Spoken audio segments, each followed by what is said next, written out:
Delvin and I were married for a little over 3.5 years when we found out we were pregnant, and we were so happy. Yeah. We had been trying to have a baby for quite some time. We were very, very excited. My pregnancy was amazing. I looked good, I felt good, until one day I was getting ready for work and I noticed a little bit of discharge. So I gave my doctor a call and he suggested that we come in. The baby sounded good, and then they checked me and I was ruptured. She was 4 centimeters dilated at 21 weeks. I was scared and really started praying that the baby would be okay because we knew our chances of survival were slim to none. I was admitted into the hospital and they started to give me medicines to help the baby to mature.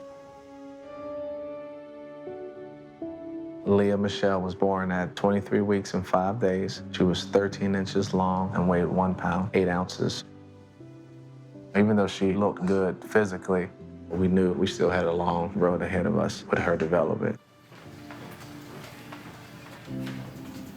With micropreemies, one of the most challenging problems that we still face is nutrition because their gut is very immature and it's not really ready to accept the regular nutrition that we have for other babies.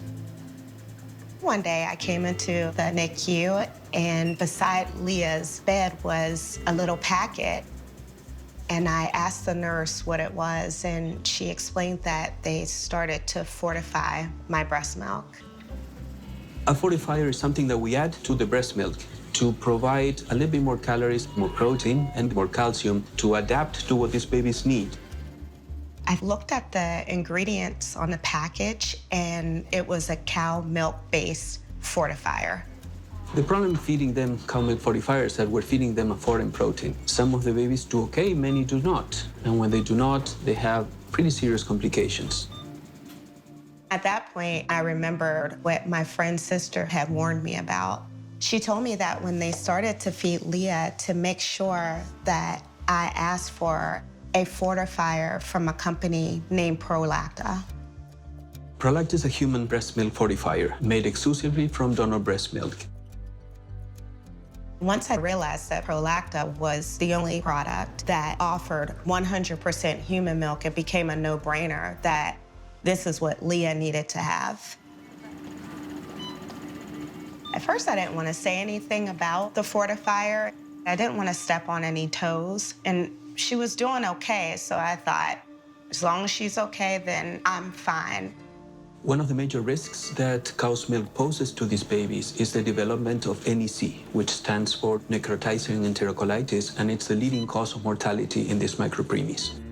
Soon after they started putting the fortifier into Leah's feeds, she started to show signs of emesis, which is like vomiting.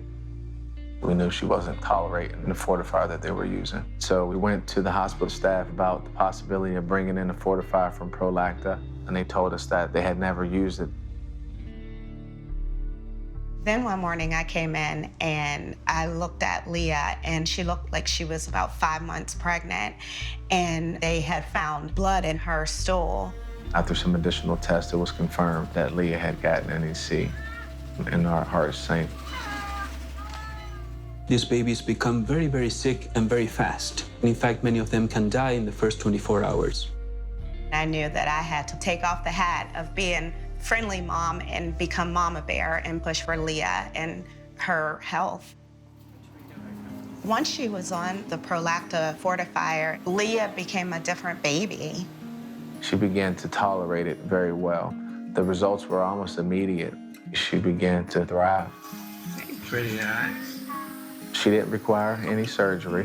Her stomach returned to normal size, and shortly after that, they labeled her a feeder and grower, which was, kind of a huge milestone. The remainder of her stay in the NICU was just easygoing.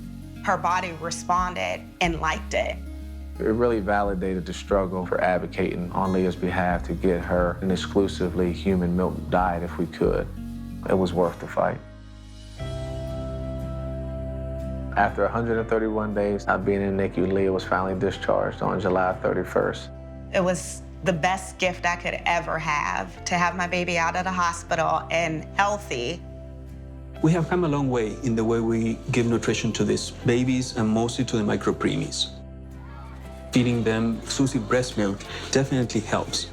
We have now the advantage of a product that has a lot of rigorous testing, which has helped decrease the incidence of NEC in many NICUs around the country. Looking at her now, you would never know the journey that she went through. And at this point, the sky's the limit for her, and I think she knows it. What I hope for Leah in the future is that she understands that if there's something she does believe in, fighting for it is worth the cause.